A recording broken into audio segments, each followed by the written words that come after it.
ત્રીજો આજનો સૌથી મહત્વનો મુદ્દો કે વર્ષો પછી આજે ભાજપના નેતાઓએ ગૃહની અંદર પોતાના ભોંઠા પડેલા મોઢા છુપાવવા માટે થઈ અને કેશુભાઈ પટેલની ઓથ લેવી પડી છે।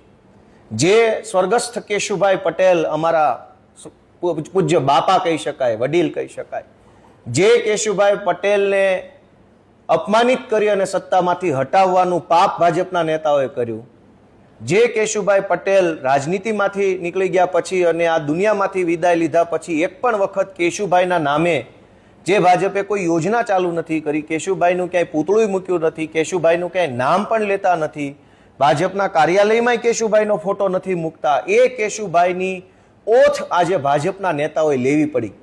કેશુભાઈનું શરણ લેવું પડ્યું, કેશુભાઈના પગ પકડવા પડ્યા અને કેશુભાઈની સરકાર સારી સરકાર હતી એમ કબૂલવું પડ્યું ગુજરાતના ભાજપના નેતાઓએ આજે ગૃહની અંદર।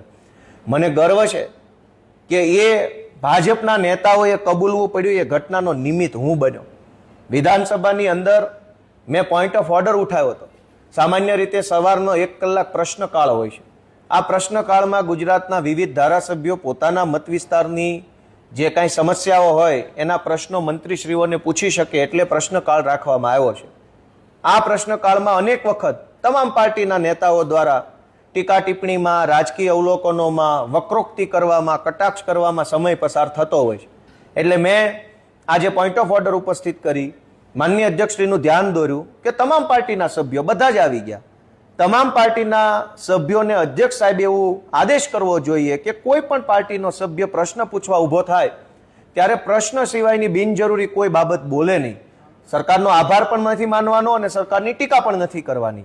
આવો આદેશ અધ્યક્ષ સાહેબ કરે એટલા માટે મેં પોઈન્ટ ઓફ ઉપસ્થિત કર્યો, પોઈન્ટ ઓફ ઓર્ડર।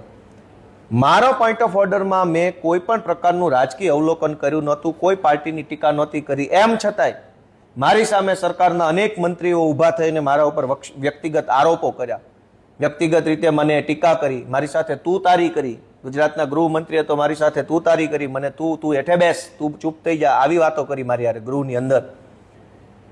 તેમ છતાંય હું એમનાથી ડર્યા વગર મેં એમના તમામ જે કાંઈ આક્ષેપો છે એનો સામનો કર્યો અને છેલ્લે ભાજપના તમામ નેતાઓએ કેશુભાઈ પટેલના પગ પકડવા પડ્યા ત્યારે એમની જાન છૂટી છે।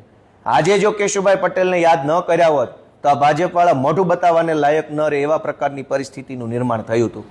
મારે આજે બધા જ ભાજપના મિત્રોને ધ્યાન દોરવું છે કે કેશુભાઈ પટેલ એ ગુજરાતના આજ દિન સુધીના સૌથી લોકપ્રિય ખેડૂત નેતા હતા, છે અને રહેશે।